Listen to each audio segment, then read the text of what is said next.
나의 지난 노래들에서는 대부분 설있고 덜려문 풋내가 풍긴다.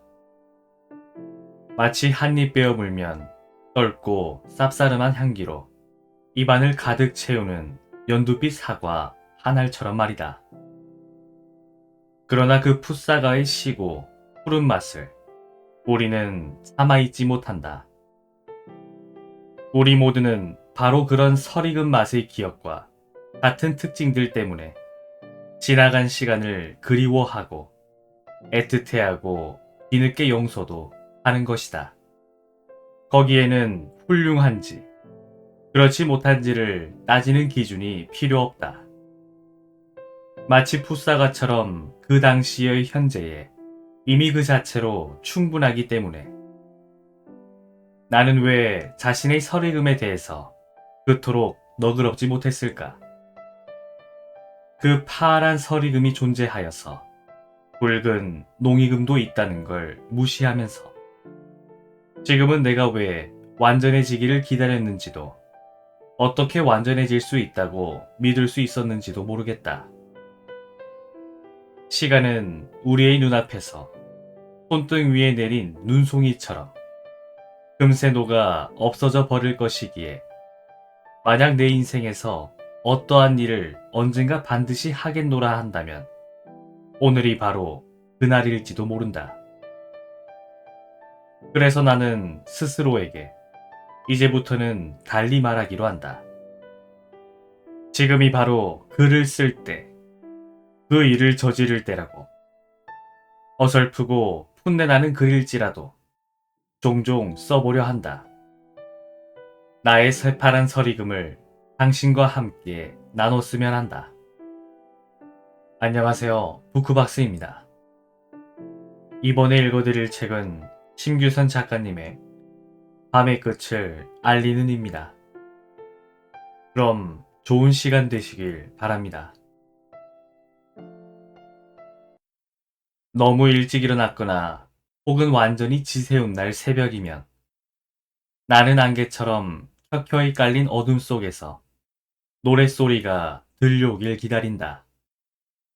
가장 일찍 일어난 새 한 마리가 노래하면 곧 두세 마리가 화답하듯 깨어나서 다 함께 아침이 소래한 소식을 온 마을과 집집들에 빠짐없이 전한다. 새들은 수풀과 둥지 속에서 서로 부둥킨 채 잠이 들고 매일 아침이면 노래와 노래로 서로를 엮어 깨운다.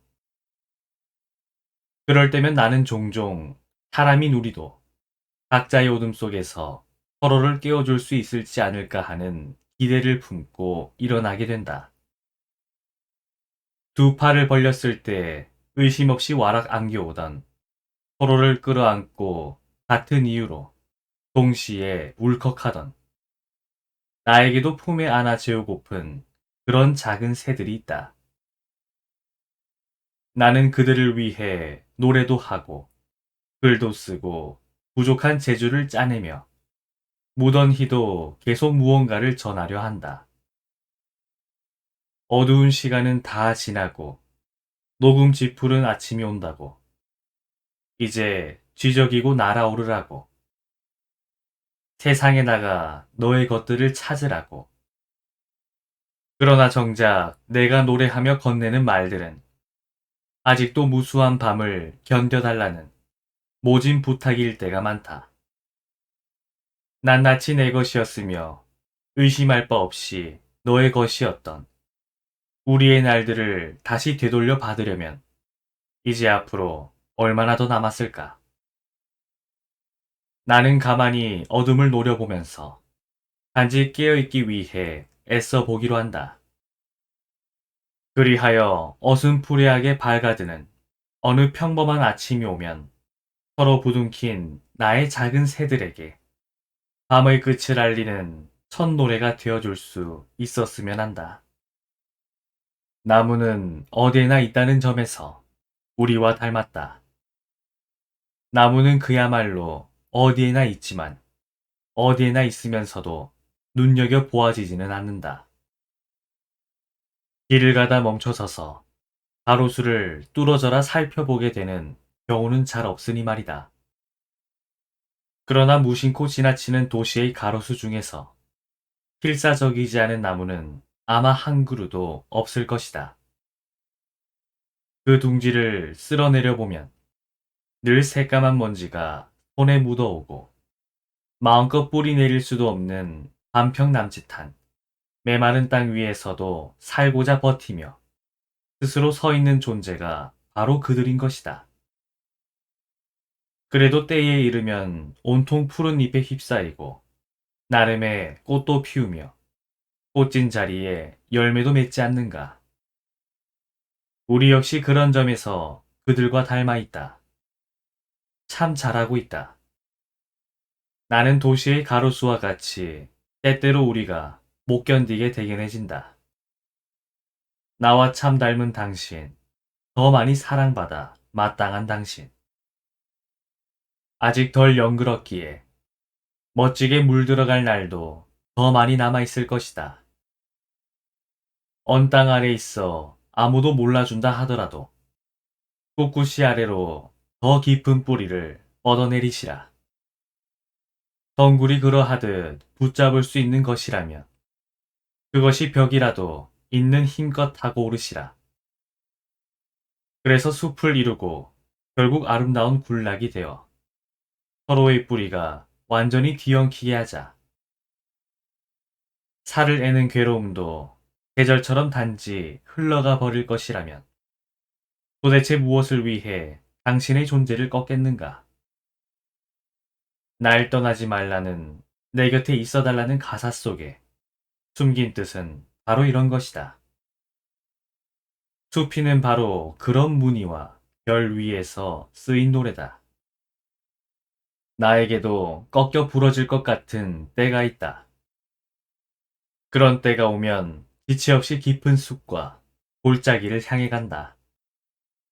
지금은 금빛과 붉은 빛의 계절, 불붙은 잎사귀가 춤추며 낙하하는 절정의 가을. 손에 쥔 것은 아무리 무가치한 것이라도 참아놓지 못해 늘 지쳐있던 내게 나무가 들려주는 것은 긴 순환의 노래다. 땅에 떨군 모든 것을 양분으로 삼아 더 크게 뻗어오를 가지들로 치환하고 있다. 아주 느린 춤처럼.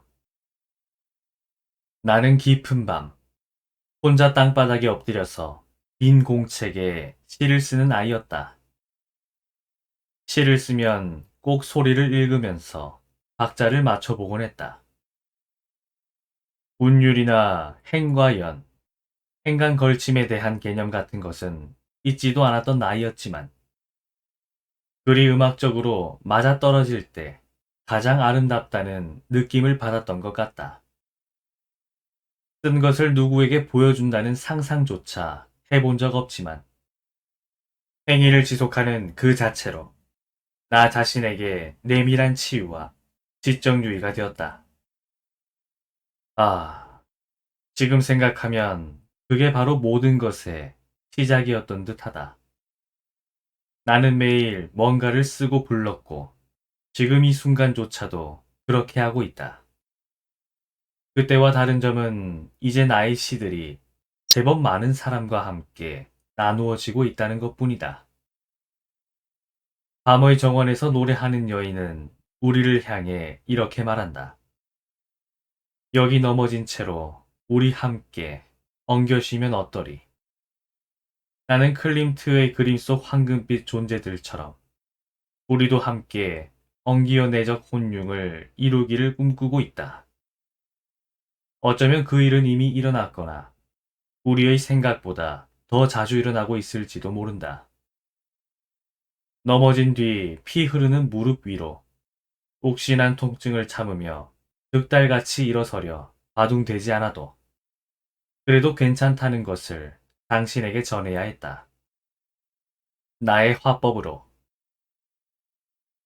당신은 한 번도 그럴싸한 빈 껍데기를 원한 적이 없으며 내 안에서 가장 오래 연마된 것들과 그 중에서도 제일 순도 높은 것만을 서슴없이 취한다.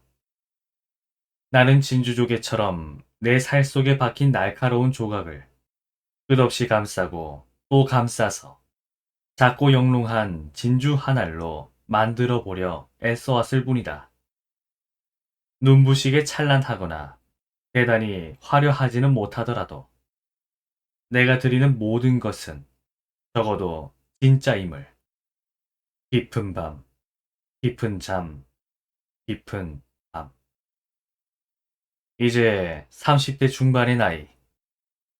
어쩌면 나의 어리고 꽃다운 때는 매화처럼 눈 속에 피었다가 져버렸을지 모르겠다.